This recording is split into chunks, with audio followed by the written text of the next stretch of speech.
Yung lockdown, they will explain to you thoroughly by Secretary Roque. At mayroon tayong mga tawag niyang new normal. Ganito ha, for those who would be allowed to go out and work, and for those na hindi pa talaga pwede, remember na itong the easing up of the restrictions, hindi yan sabihin na wala na ang COVID. Just because we allowed certain people, dahan-dahan lang sa para walang, hindi tayo madapa, dahan-dahan lang. Because we cannot afford. We cannot afford a second or third wave na mangyari. Department of Health. Ano ba ho ang ating overall na plano laban sa COVID-19? Makikita nyo po yung sinasabi natin unti-unti. Nagsimula tayo sa ECQ, gagawin nating modified ECQ, papunta sa GCQ, at susunod po ang modified GCQ bago po tayo magkaroon ng new normal. Wala na po yung ating normal na nalaman ng mga panahon bago mag-COVID-19 dahil habang wala pa pong bakuna, habang wala pang gamot sa COVID-19, magkakaroon na po tayo ng new normal. Ang strategiya natin, test. Hanapin ang kalaban sa pamamagitan ng test. Trace. Kinakailangan hanapin yung mga tao na nagkaroon ng contact sa isang tao na positibo sa COVID-19 at gamutin ang mga tao na mayroong COVID-19. Ang ating strategiya po, yung tinatawag nating National Action Plan sa COVID-19. Unang-una, nandyan po yung prevention. Yung minimum health standards na i-discuss po sa atin ni Secretary Roque mamaya. Nandiyan nga po yung detection sa pamamagitan ng testing at ginagamit po natin ang parehong PCR test sa pamamagitan ng mga swabs at yung rapid antibody test na tinatawag. At importante nga po yung tracing. Hanapin yung mga tao na nakakontak sa may sakit at ang sabi nga po ni Secretary of Finance, gagamitin natin yung ilang mga walang trabaho ngayon para matrace yung mga yung nagkaroon ng contact sa mga positibong mga tao. Tapos po, kinakailangan natin i-isolate. I-isolate po natin yung mga positibo sa ating mga isolation facilities, yung ating mga We Heal as One. Po pwede rin naman pong home self-isolation para doon sa mga mild na mga kaso or asymptomatic. At kinakailangan po magkaroon tayo ng community protocol para po sa mga positibo. Siyempre po, obligasyon ng Estado, gagamutin natin ang mga naging biktima ng COVID-19. Po pwede pong mangyari yan o gawin yan sa bahay. Po pwede sa ating mga We Heal as One facilities at po pwede rin po yan sa mga pampubliko o mga pribadong hospital. At dahil nga po importante ang kalusugan ng ating mga frontliners, meron po tayong central PPE procurement. Matapos po yan, matapos mapagaling natin ang mga merong COVID-19, kinakailangan i-reintegrate po natin sila sa ating lipunan. At matapos po yan, tatanggapin na po natin ang new normal dahil iba na po talaga ang mga magiging buhay natin. Ano ba ho yung tinatawag nating minimum standards at every step? Well, yung ating mga safety protocols. Kinakailangan may pulisiya na no mask, no entry. Kinakailangan frequent sanitation and hand washing. Iwasan ang paghawak po ng mga surfaces at ang ating mga muka. At magkaroon ng stricter protocol for higher risk occupations, industries, and spaces. Social distancing po, at least 1 meter apart. Magkakaroon po tayo ng reconfiguration ng ating mga workspaces. Magkakaroon po tayo ng markers kung saan dapat tumayo ang ating mga kababayan sa public spaces. And no work po kung mayroong mga simptomas. At kinakailangan magkaroon din po tayo ng return to work protocols para sa mga pribadong mga kumpanya. Kung po pwede po, gawin nating work from home ang default. At matapos po, yung pagtrabaho on-site will be the exception. Yung mga magpapatrabaho po on-site, kinakailangan magbigay ng sariling mga shuttle services. No? At kung po pwede, talagang kinakailangan lahat po ng mga nag-iempleyo magbigay ng antibody testing sa kanilang mga manggagawa to be confirmed sa pamamagitan po ng PCR testing.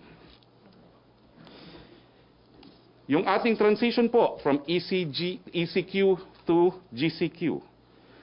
Pag tayo po ay nasa ECQ, lahat tayo stay at home. Ngayong meron na tayong modified ECQ, stay at home pa rin po tayo 100%. At kapag meron na pong GCQ, stay at home pa rin yung mga vulnerable, yung ating mga seniors, at yung mga transmitters, yung ating mga kabataan. Paano naman po ang exercise? Ito po, mabuting balita, marami nagtatanong. Sa ECQ, hindi po allowed ang eksersisyo sa labas ng ating mga pamamahay. Pero sa modified ECQ, po pwede pong limited outdoor exercise allowed. Kasama po ng outdoor walk, yung paglalakad, jogging, pagtakbo, bisikleta, pero kinakailangan meron pong safety protocols gaya ng pagsusuot ng masks at 2-meter distancing. Gusto ko ng 2 million pesos, kaya...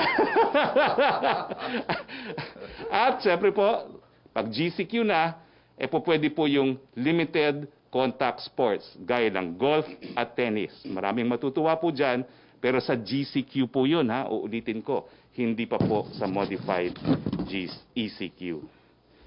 Paano naman yung mga pagpupulong? Well, sa ECQ po, hindi pa rin po yan allowed.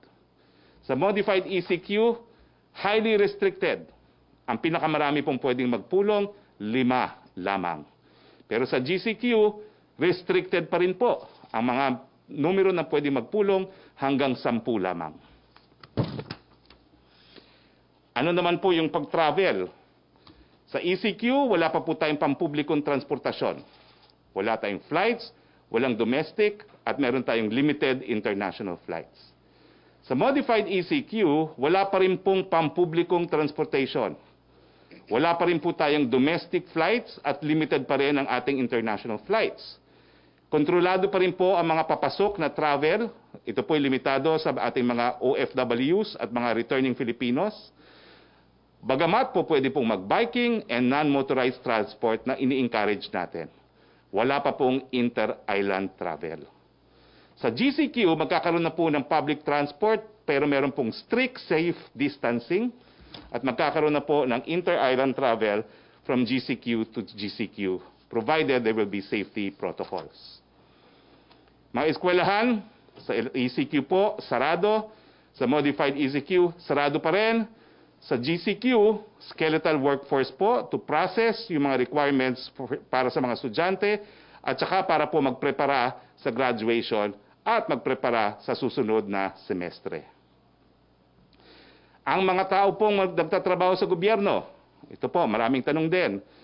Sa ECQ, skeletal on-site and others po, work from home. Meron na pong guidelines na in-issue ang ating Civil Service Commission dyan. Sa modified ECQ, pareho pa rin po. Skeletal workforce pa rin ang mga taong gobyerno at kinakailangan work from home pa rin sang-ayon po sa Civil Service Circular. Sa GCQ, well, magkakaroon po tayo ng alternative work arrangements. Kinakailangan nga siguro masunod yung 40 hours of work pero may mga possibility na magkakaroon po tayo ng 4-day work week. Now, ano ho ba yung mga different phases as we move from ECQ to modified ECQ at GCQ? Well, sa populasyon po, sa ECQ, lahat ng tao nasa bahay. Sa modified ECQ, lahat ng tao pa rin po ay nasa bahay. Sa GCQ, yung mga vulnerable, yung mga seniors, at ang mga transmitters, ang kabataan, sa bahay pa rin po. Tapos, sa public transportation, well, ito po, sa ECQ, wala pong public transportation, maliban lamang sa mga shuttles para sa frontliners. Sa modified ECQ, wala pa rin pong public transportation, pero pwede po na mag-deploy ng mga shuttle buses, yung mga industriya na ina-allow na magtrabaho, at saka subject din po sa exceptions na ibibigay ng DILG tungkol dito. Ang mga public shuttle po dapat ibigay ng mga kumpanya. Kung pagmamaari po ng kumpanya, wala na kinakailangan na permit sa LTFRB, pero kung sila po uupa ng shuttle, kinakailangan kumuha ng permit sa LTFRB. Sa GCQ po pwede na yung mga tren, pwede na mga bus, mga jeepney, taxi, TNVS, tricycle, at public shuttle. Pero limited po ito ang capacity kinakailangan 50% at ang jeepney po, aalaw lang po yan kung walang mga bus dahil harapan nga po ang jeepney. Pero kinakailangan din po merong pagsuot ng mga masks at kinakailangan pa rin yung strict minimum health standards. Sa transportasyon pa rin, sa ECQ, company shuttle nga po, sinabi ko na yan. Sa modified ECQ, pareho po. At sa GCQ, po pwede naman talaga yung mga private shuttle. Yung mga pribado mga sasakyan, po pwede po yan sa ECQ. Pero para po yan makapasok yung mga nagtatrabaho sa mga industriyang pinapayagang mag-operate. At ganyan din po ang rule sa modified ECQ. Bagamat papayagan na po siya sa GCQ. Ang mga bisikleta, hindi pa rin po pwede sa ECQ, po pwede na sa modified ECQ at sa GCQ. Mga motorsiklo, hindi po pwede sa ECQ, po pwede na po sa MECQ, pero dapat isa lang ang pasahero at po pwede rin po sa GCQ. Ang e-scooter, hindi po pwede sa ECQ, isang tao po pwede sa MECQ at pwede na po sa GCQ. Ito po, ano ba ho yung mga guidelines pagdating sa construction na umiiral sa modified ECQ? Nung Sabado po, inanunsyo natin na sa ECQ, po pwede na yung mga importanteng infrastructure project na related sa COVID, na mga proyekto na tinatawag nating climate mitigating projects, gaya ng mga flood control, at yung mga build projects, no? At kasama na po yung mga PPP projects, so yung mga public-private partnerships. Sa ilalim po ng ECQ, mas dumami po ang mga proyekto na papayagan. Pwede na po ang lahat ng pampublikong mga proyekto ng DPWH at pwede rin po ang mga pribadong mga proyekto, pero kinakailangan sumunod po sila sa minimum standards na in-issue po ng DPWH. Ano ba ho itong mga standards na ito? Una-una, kinakailangan ang magtatrabaho ay between ages 21 to 59. Bawal ang kabataan, bawal po ang mga seniors. At kinakailangan walang pre-existing health condition.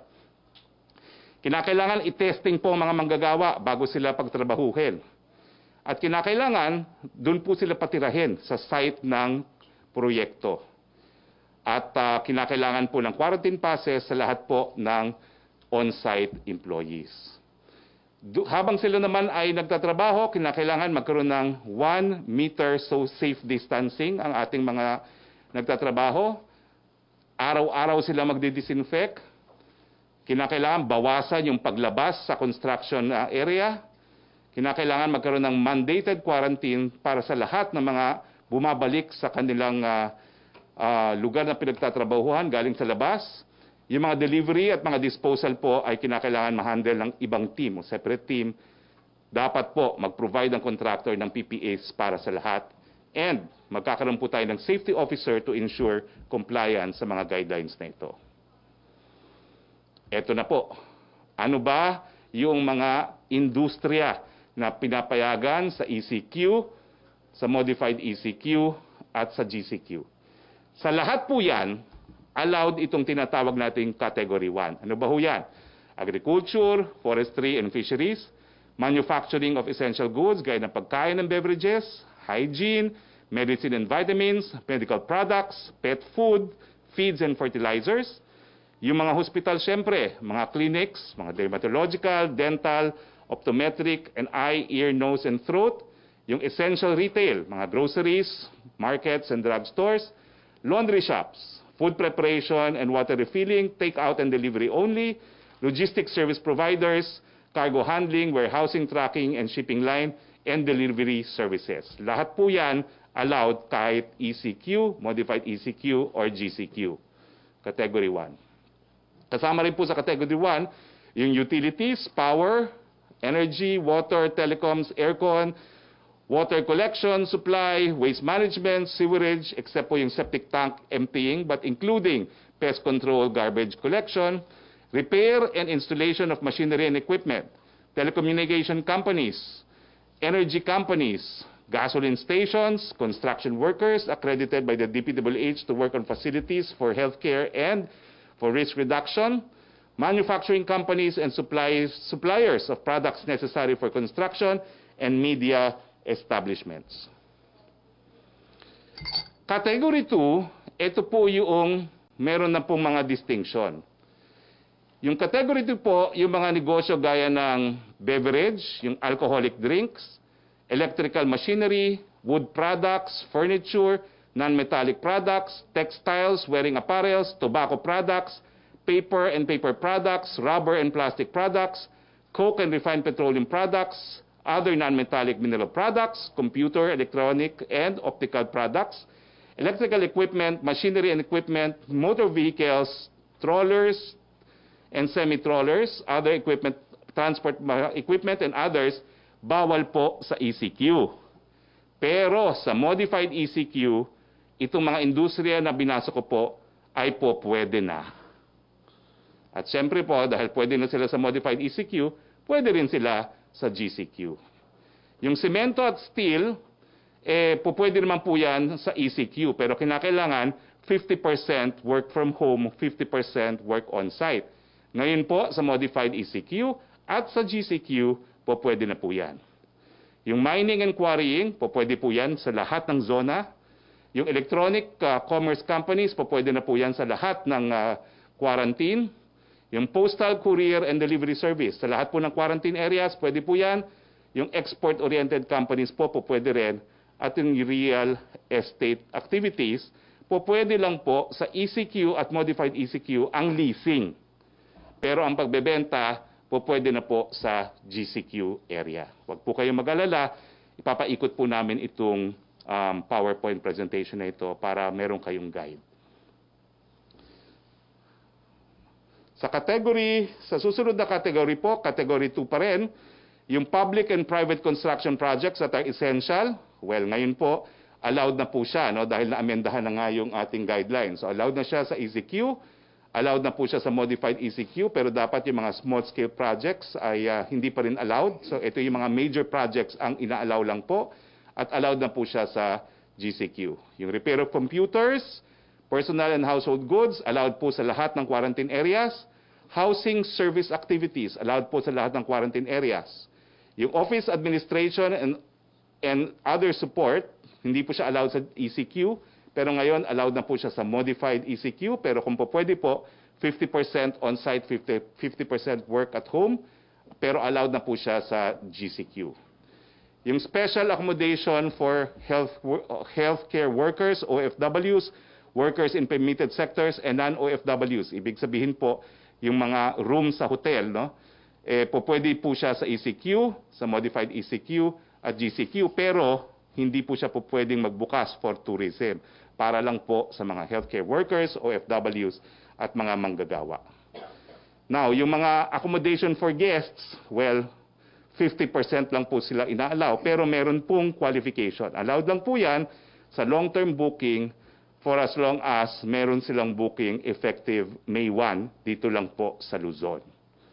Siyempre naman po, yung funeral and embalming services, allowed po sila, pero wala pong funeral parlors. Kasi hindi pa rin po allowed ang lamay sa ECQ at sa modified ECQ. Allowed po ang lamay sa GCQ.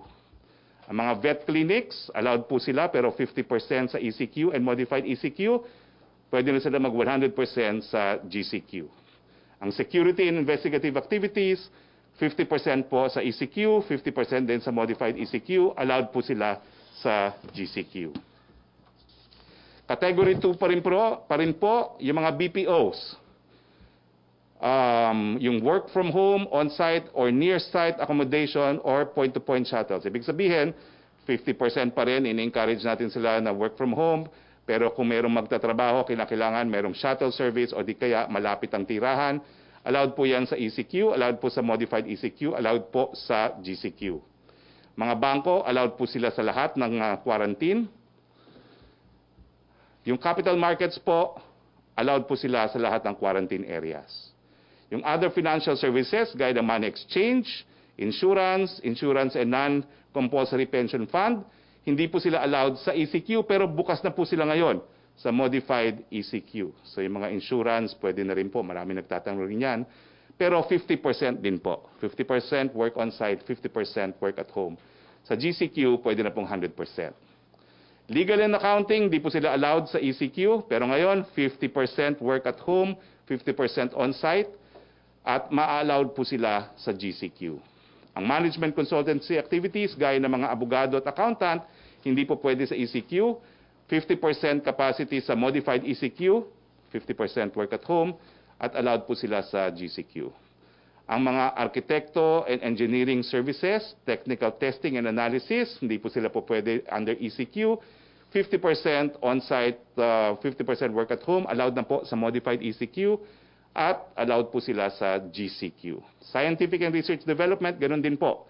Hindi pinagbabawal ng ECQ, 50% work on-site na ngayon at 50% work from home under modified ECQ at allowed din po sila sa GCQ. Sa suma total po, talaga naman pong marami nang nabuksan na sektor ng ating ekonomiya. Sa category 3, ito po, karamihan nito, hindi po pwede nung ECQ.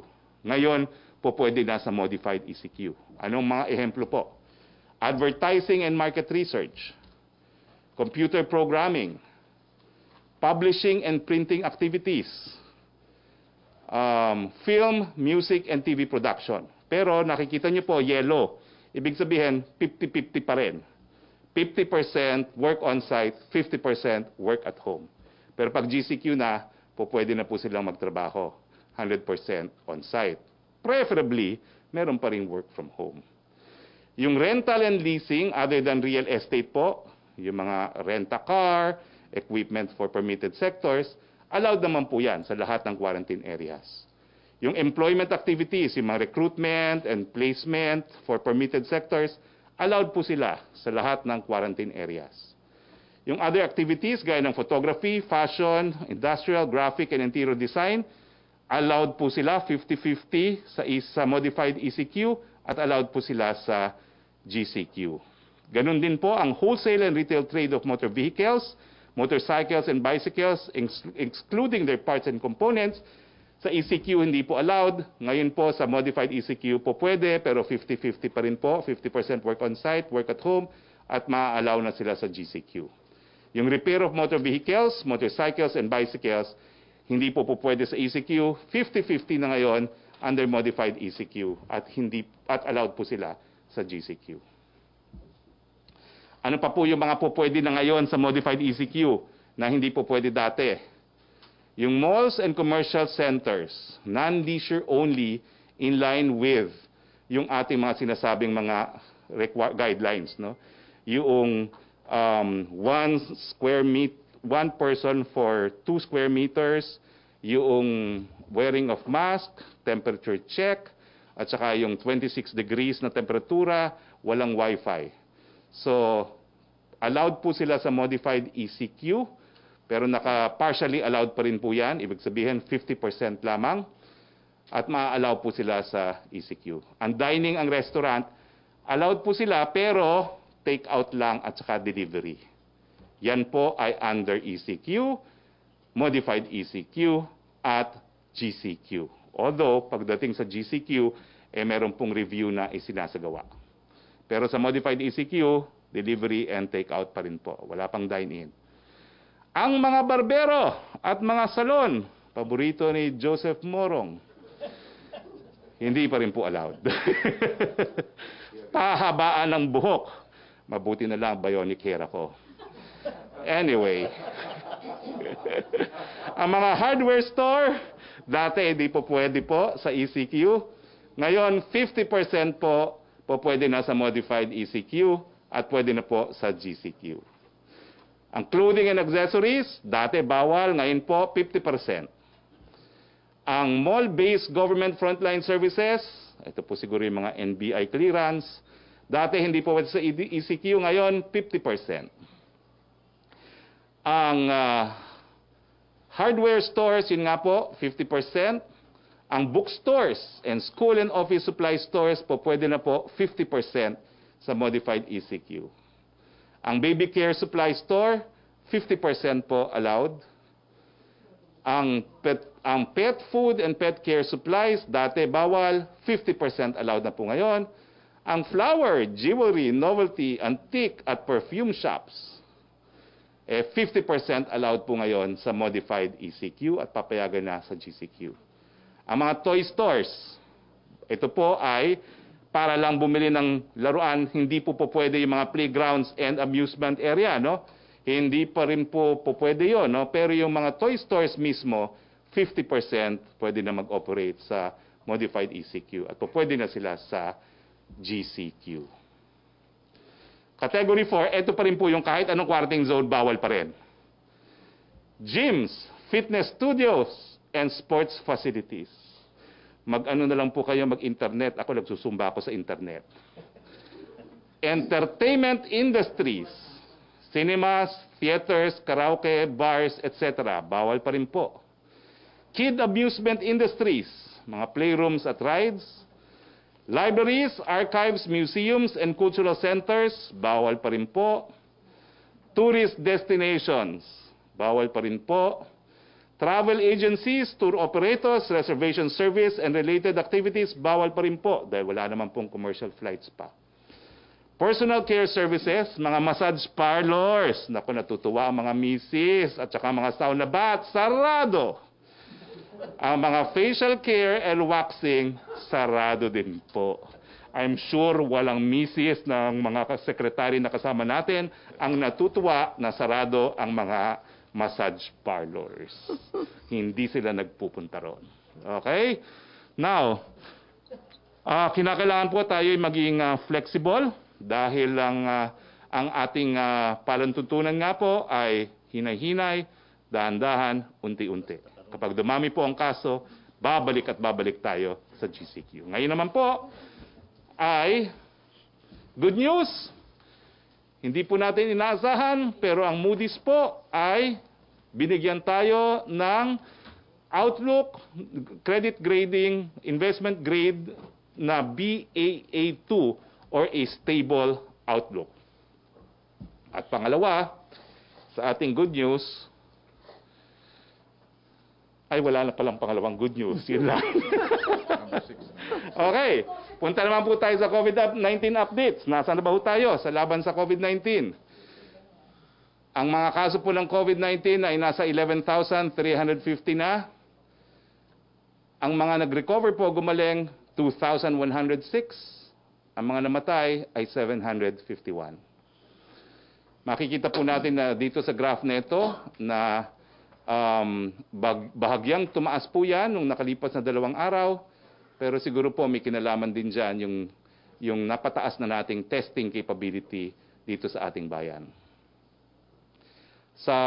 Ngayon po, well, nung nakalipas na araw po, medyo dumami po yung namatay sa COVID-19. Pero overall, talaga naman pong bumaba yung mga numero ng mga namatay.